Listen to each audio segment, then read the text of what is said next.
The planet Subductor is at the distant edge of the habitation zone of a galaxy in the Virgo supercluster, toward which the Milky Way galaxy and all the other galaxies, the local group of galaxies, were moving approximately simultaneously with a 600 kilometer per second motion toward the more distant Hydra Centaur supercluster of galaxies.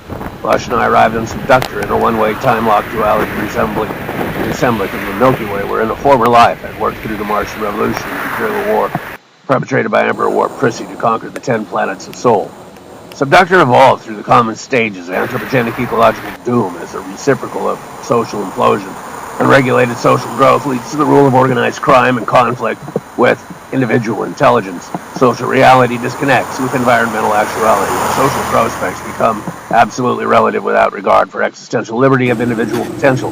Social freedom is purchased through the annihilation of individual existence.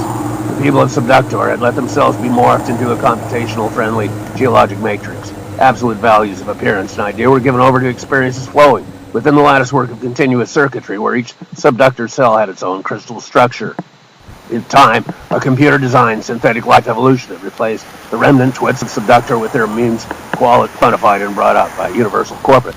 While the biological life of Subductor was virtually extinct, the planet's carbon and crystal continental topology had gained millions of new extrusive boulders and cubicle shapes synthesized from artificial progeny boot-ups from nanodata segments to actualize new semi-sentient computing life forms containing some measure of the being of the evolved former human species on Subductor.